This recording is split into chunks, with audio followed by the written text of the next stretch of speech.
Hey everyone, Shannon here, and it's the week of Mother's Day, just in case you didn't know. So if you didn't know that and you know that now, go out and buy your mom some gifts because stuff is going to get gone and then you're not going to have any presents for your mom. So go do that. I'll let you go do that. Did you do it? So this week I wanted to dedicate my videos that are going up this week to Mother's Day because without moms, none of us would be here. I wanted to do this first video this week in my role as a mother and becoming a mother, and that is my labor and delivery and birthing story or whatever.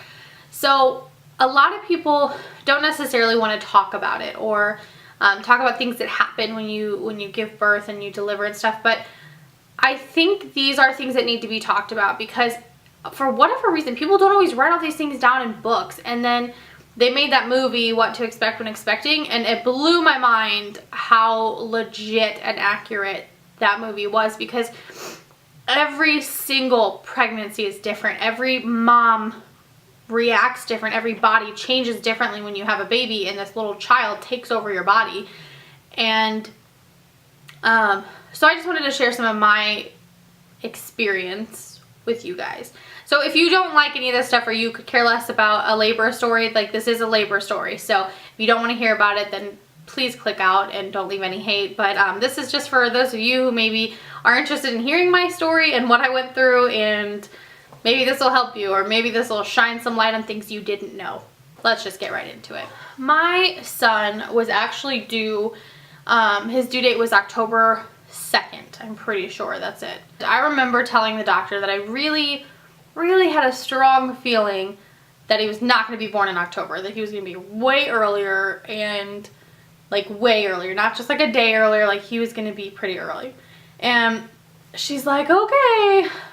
Like she was like, no, you have no clue what you're talking about. You've never had a kid before. I'm a doctor. Okay, whatever. So I remember working, I was working full time at the time at a hair salon, and I was working every single day.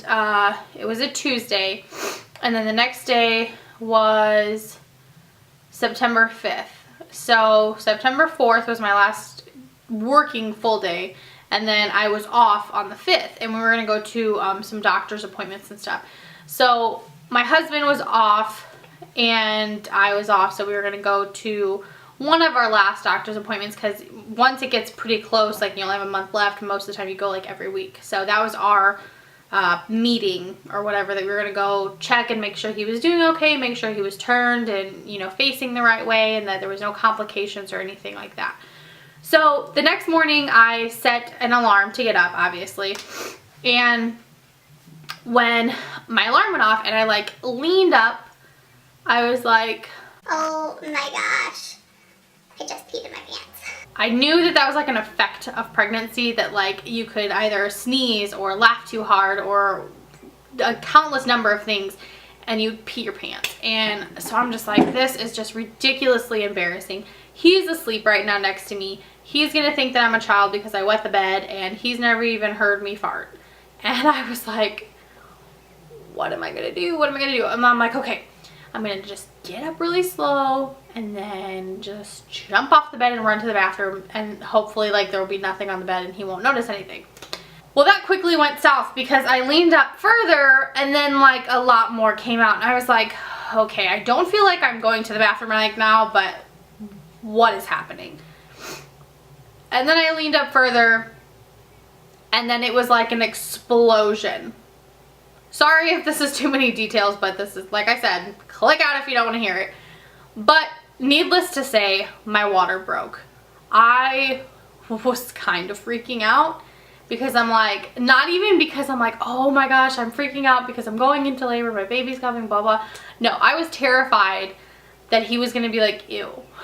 Like that is what went through my head. Not like, oh, I'm having a baby. No, I'm like, oh my God, he's going to think I'm so disgusting. I was like, hey, Santos, wake up. And he's like, what's wrong? I'm like,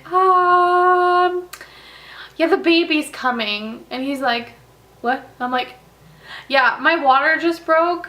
And he was like, what? And he freaks out and he like gets off the bed really fast. He looks at me, he's like, are you serious? I'm like, I'm pretty serious. I'm like soaking wet. My water broke. And he's like, oh my god, what do we do? He's not supposed to be here till next month. I'm like, yeah, I know that. But I knew he was coming earlier, just I didn't think this early. There's a huge difference between like wetting yourself and your water breaking. It's such a different feeling. It's gross and mucusy and like it's disgusting, but whatever, you produce a human, so cool. He freaked out and he's like trying to get all our stuff together, and like I already had like a hospital bag together because I was definitely making sure that I was like planned with that. So that we had, but he was like freaking out. He didn't know what to do. He was like running through the house, like going crazy because he was like having like a heart attack thinking, oh my god, I'm about to be a father. And I'm like on my way, moseying down, walking down to the bathroom very slowly because I didn't want any more of that to come out. So I asked him to get me a towel because I was just so wet that I didn't want to make a mess. Like there was already a mess in my bed. I didn't want to make a mess anywhere else. And I remember walking down the hallway into the kitchen, and my grandma was actually outside on the porch, and I was like, hey grandma. And she's like, yeah, what's up? I'm like, so my water broke. And she's like, oh my gosh. And like she freaked out, but she was like happy, but then kind of like freaking out too. But she's like, just calm down, take your time, because she's had 4. And my husband is just running around like a chicken with his head cut off. Like he is just freaking out, and just he had no control over anything. I don't really know what he was doing. So I went to the bathroom and I sat down to like see if I could go to the bathroom or if I could like get any more of that out. And I sat on the toilet for a good, I don't know, probably like half hour, probably like 20-30 minutes, just sitting there because I was just waiting for like it to stop. And side note, it doesn't stop. Oh, that I didn't know. I never read that anywhere. My doctor never told me that. Like no one had ever told me that. I never seen it, heard it, nothing.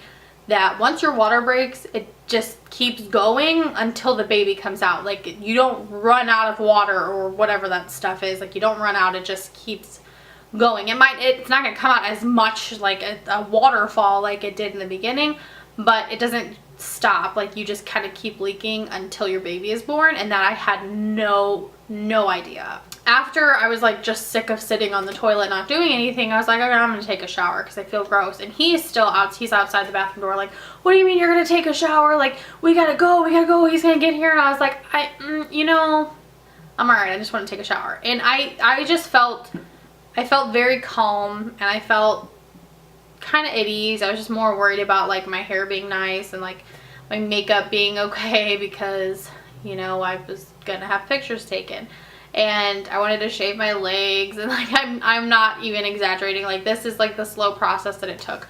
So finally, after I finished showering and everything, like we got dressed and I got the hospital bag together. He had already put all that stuff in the car. Like he was just waiting on me to come out there because he couldn't even deal with himself. So we put like a towel on the seat or whatever, and I wore one of those, you know, those like pads like when you're on your period, and they're like the pads that are like diaper pads. They're like this thick and obnoxious. Well, we had some, and I never used them, and I never understood why my grandma had them, but I was actually really happy that we had them because I used one of those, and that made me feel a lot better since I was still kind of leaking. So we started driving, and he was like, you know, are you hungry? And I was like, you know, I'm not like starving, but I think I want to eat something because I've heard that when you like are in the hospital, they don't let you eat anything until the baby's there. So we stopped at Steak and Shake, and I will never forget this order to this day. I got a double cheeseburger, a large fry, and a large Coke. And I finished everything, and normally I don't finish, like large drinks are like kind of more hard for me to finish and stuff. And I've never got a double cheeseburger anywhere. But anyway, so I finished the entire meal on the way to the hospital. We had just, I want to say it was like the week before, we had just done the hospital tour, which thank God we did because I would not have known where to go. So we got in we put myself in a wheelchair, and we wheeled myself up to whatever floor that, you know, it was on. And we like pull up, you know, and the lady was like, hi, can I help you guys? And I was like, yeah, I'm going into labor. And she was like, oh, okay, I'm gonna need you to fill out some paperwork. I'm like, okay. I mean, he could pop out any second, but all right. And I mean, I didn't say that, but I was just like, sure, I'll fill some out. So I'm like filling stuff out, and as I'm like signing this stuff and put my name and everything, she was asking me questions on the side. So she's like, when's your due date? And I was like, October 2nd. She's like, okay. Are you, what did she say?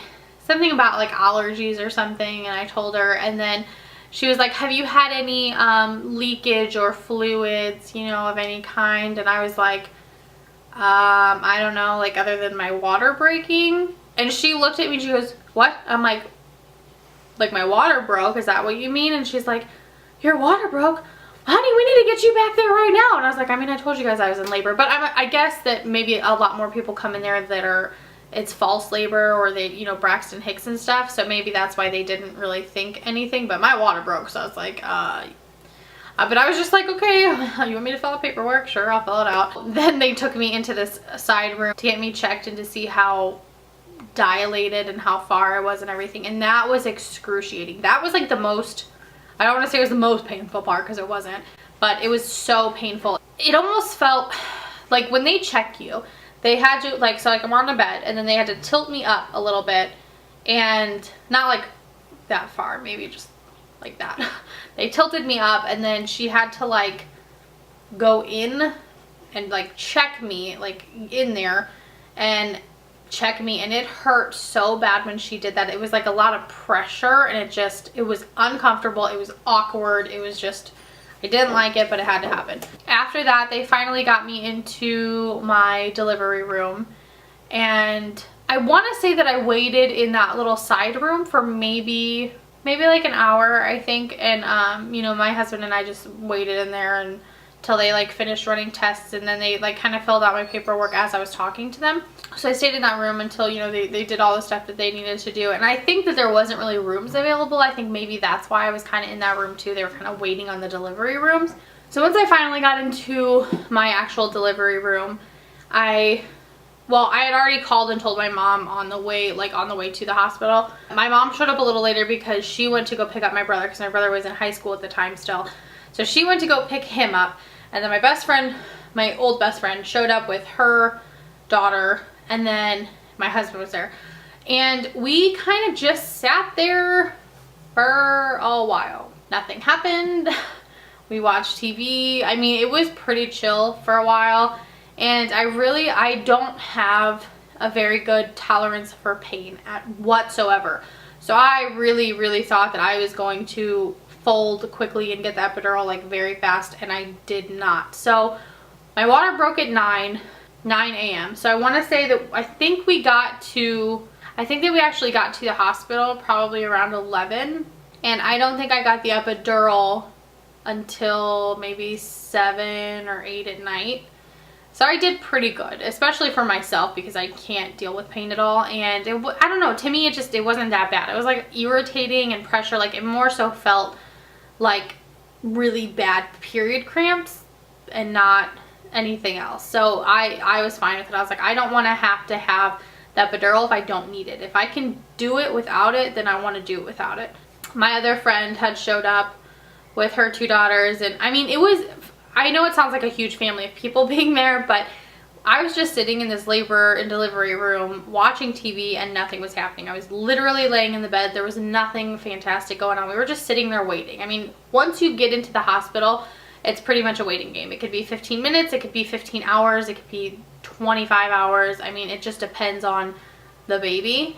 So we're just waiting and everything, and then my best friend had gone home, and then my other friend was there for a little while, and she recorded a little stuff. I remember her telling me, this is coming from a Christian standpoint, so she told me, pray for no pain. Pray for no pain at all. She's like, just keep praying. She's like, for whatever reason, if your faith doesn't, you know, counteract that and work that to where there's no pain, pray for no tearing. And I was like, okay, cool. Like that's all that stuck in my head. No pain, no pain, no pain. And I did. So maybe that's why I was able to go so long, because I was praying that I didn't want to go through that much pain. I didn't understand why it had to be so painful.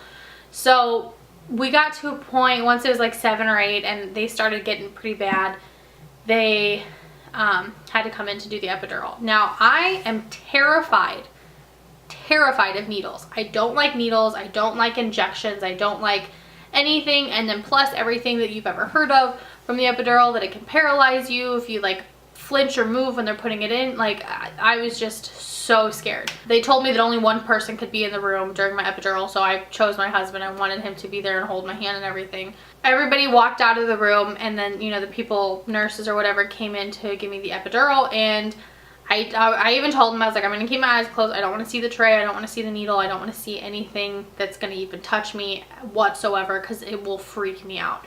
So they had me like hold a pillow and like hold a pillow like right here, and then like hunch just a little bit, like just my back, like the top part of my back. And they're like, okay, now don't move, because if you do move, this blah, blah, blah, it's going to paralyze you, whatever. So I'm just like, okay, I'm trying not to listen to you, because that's a horrible thing to say to people, because they have to stick that epidural needle in while you're having a contraction, which is terrible. So they're telling you not to move, but you're having this horrible, painful contraction, but they're expecting you to be perfectly cool with it, you know. So I got a contraction, and then they stuck it in, and to be completely honest, I don't remember it. I don't remember feeling pain from it. I don't remember the needle. I remember being in so much pain from my contraction that it was kind of like, I don't know, I guess it softened the blow, I guess, of the needle, because I don't remember it. I didn't feel it. I mean, I remembered every piercing I've ever had. I remembered, you know, stubbing my toe. I remember the pains of those things, but I don't remember the pain of the epidural. So I think because I had the contraction, it just kind of distracted my brain a little bit. I was also, when I was hunched down and closing my eyes, I was also praying too. So I know that God definitely helped there. After a little bit, you know, it kicked in and everything, and then I was completely fine. Now, I have seen and heard other people being in labor that get their epidural and they can't move anything. They can't get up and walk around. They can't do anything. But apparently that's not supposed to happen. You are supposed to be able to feel your feet and get up and walk around. The only thing the epidural is supposed to do is numb your pain, so that when that contraction does happen, you're not feeling it. Like, I was able to like freely walk around and like go to the bathroom. Like, it was cool. So it's like getting super late at night and everything. And I mean, it kind of worked out that it was like on my husband's day off and, you know, my day off and stuff. 11 at night. And it was just getting, and we're just waiting, you know, for this little guy to just pop out at any time, and he just wasn't. You know, some people started to go home. My mom, in the end, like my aunt had come up and visit me. A few people had come up to see me or whatever, but since he wasn't born yet, like some people went home to go, you know, sleep and had work in the morning and all that stuff, which I totally understand. The only people that remained in the room with me by the time I had him was my husband, my mom, and my brother. The nurses were sitting there telling me, they're like, hey honey, if you can wait till like midnight or so to have him, then like you get like an extra day at the hospital. So like if you come in and you're there the entire day and you have him at like 11:50, you're still leaving like after the 2 days. But you get an extra day if it's after midnight, because then it's like technically another day. So I was like, well, the rate we're going, it's probably not going to be till, you know, tomorrow anyway. The nurse came back and said, okay, the doctor's not here yet. I'm going to check you. She's on her way, blah, blah, whatever. They had checked me and I was at 9 centimeters. Once you hit 10 centimeters, that's when the baby comes out, just in case you didn't know. So I was at 9 centimeters for about 3 or 3.5 hours, just like sitting there. And they finally got to the point after that like 3.5 hours, and she was in there and she's like, you know what, okay, we're gonna have you push. We're gonna see if it makes any difference with him, if he comes out any easier if you just start pushing. So I start pushing, right? Like pushing, and it's horrible, and they're like, it's gonna feel like you have to poop. I'm like, I definitely feel like I have to poop. And they're like, but you don't, that's just him. I'm like, are you sure? Because I'm pretty sure like that's, and they're like, no, you don't, like that's the baby. Because he pushes on all those areas down there, and you just don't even know what you're feeling at the time. And mind you, my brother was sitting on the couch over on the left hand side with a pillow like this, to where like I'm over here. He couldn't see anything because he's like got the pillow here and he's watching TV this whole time that I'm like screaming and like hurting and being in pain and everything. And I will never forget this, Esteban. He told me, he goes, Shannon, I swear if you poop on that table, I am never letting you live it down. And I'm like, fantastic. Thank you so much for being in here. So they had me push. I start pushing, and then she's like, okay, you're going to need to stop now. And I'm like, what? And she's like, yeah, you're gonna need to stop. Your doctor's not here. I'm like, haha, I don't care. I'm not stopping. I'm like, how are you gonna make somebody push, push, push, push, and then, okay, now hold it. No, like, I can't hold it. And then I could tell that he was starting to come out. So then the doctor finally came in and like, it was really funny because they asked me, they're like, hey, you know, do you care if any of these people are in here with you while the baby's born? And I was like, no. And then by this time my best friend had come back. So it was my mom, my husband, my best friend, and my brother. All 4 of them in the room. And I looked at them and I go, my mom is staying, my husband is staying. I was like, you know, I talked to my friend and my brother and I was like, you guys can leave or you guys can stay. It's up to you, whatever you want to see. I don't really care. So they stayed. My brother kept the pillow, you know, like this. The doctor came in and the doctor's like, she's like, okay, I just want to make sure you're comfortable. Then all of a sudden like 14 or 15 different nurses come walking in. I'm like, okay, what was the point of asking me that if all of these people that I don't know are just gonna waltz right in here? They come in and it's all women, and that was my thing. I just really didn't want any guys, like any guy nurses. I didn't want a guy gynecologist or anything like that. I wanted it to be women. I was just more comfortable that way. All of a sudden this guy walks in and all pain just left my body, and I sat straight up and I looked at him and I said, why are you in here? And he's looking at me terrified. I'm pretty sure he was an intern. And he's like, I'm just getting the trash. And I'm like, no, like, you need to get out. And I wasn't cranky or mean or rude the entire time. That was like, I feel like that was the meanest moment that I had, but I really just didn't want another guy in there. I felt like my husband is fine, but some random guy that I don't know, like, I didn't like that. I don't know. So I start pushing and everything, and he got stuck for, I guess, those 3 hours that I was at 9 centimeters. He was stuck in my like canal or whatever. Like, I guess he had tried to go down and then he got stuck. We kind of had a little bit of problem with him. Like, I was pushing like crazy and his head got stuck. And then his head finally popped out, and then his shoulders got stuck. And then I had to push more, and his hands got stuck. So like if his hands were like down to his sides, like it got stuck, I'm guessing like right around here, I don't know. So his hands got stuck, and then his little butt got stuck. And then his feet got stuck, and I'm just like, oh, can't you just like, I've seen so many babies just like squish out. Like, I don't understand why he just couldn't pop out like that. Because I had him a month before his due date, this, like, the NICU nurse was like freaking out, thinking that something was going to be wrong with him, or that he was going to be like deficient of whatever. I don't know. I knew though that he was going to be perfectly fine. I just knew. The second he came out, typically they put the baby like right on top of you. She took him. Like, the lady, like the doctor brought him up and like brought him up to me. And then the NICU nurse just swooped right in and like pulled him away and took him over here. And I'm just like, I was so overwhelmed with pain and relief at the same time that I kind of like was out of it for a little bit. And thank God my mom was there, because my mom looks at the lady and she goes, you gonna let her see her baby, or you just gonna take the baby? Like, you gonna leave with him and just not let her see her kid? And she's like, oh, I'm sorry, I didn't know. And I'm like, you didn't know that, like, you can't, I don't know. That was like really irritating. You know, after they cleaned him off and everything, they brought him over and they actually stamped my husband and my brother's arm. If I can find the picture, I'll put it right here. But they stamped their arms with Dino's little footprint, and it was the cutest thing ever. And then they brought him over to me, and I was just exhausted and worn out and like felt horribly terrible.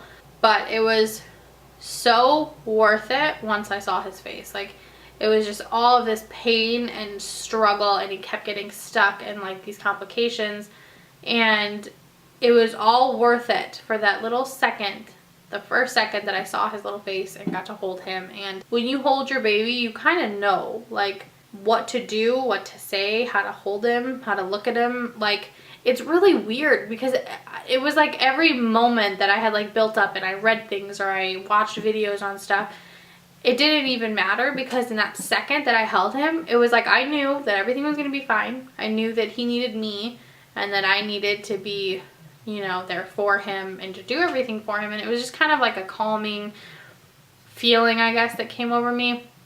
My husband, however, did not have the same feeling. He was like, didn't even want to hold him because he was so small. He was born 6 pounds 12 ounces, He was just so tiny.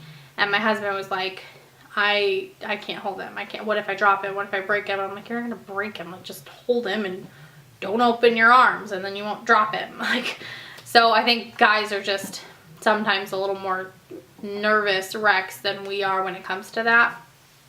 Because, like I said, it was just like an overwhelming, calming feeling. Like, they even tried to get him to cut the umbilical cord, and he was almost passing out because he was like trying to stare up at the ceiling and like looking over here, like holding my arms, and I'm like, can you just breathe, please? Like, I'm the one doing all of this. I don't know what you're freaking out about. And that was at 4:35 the next morning on Thursday, September 6th. We went in, got there about, you know, 10:30, 11 in the morning, and then he wasn't born until 4:35 the next morning, which was just crazy. It was long. It was worth it. It's definitely changed a lot of my life. Like, he is just like a tornado of change. I don't know how else to describe it. If you're not a parent, you kind of don't get it until you are one. Once you have that kid, it just, I don't know, it's just this it's a different kind of feeling than having, you know, like a pet or something. It's not even close to that. I mean, it's like you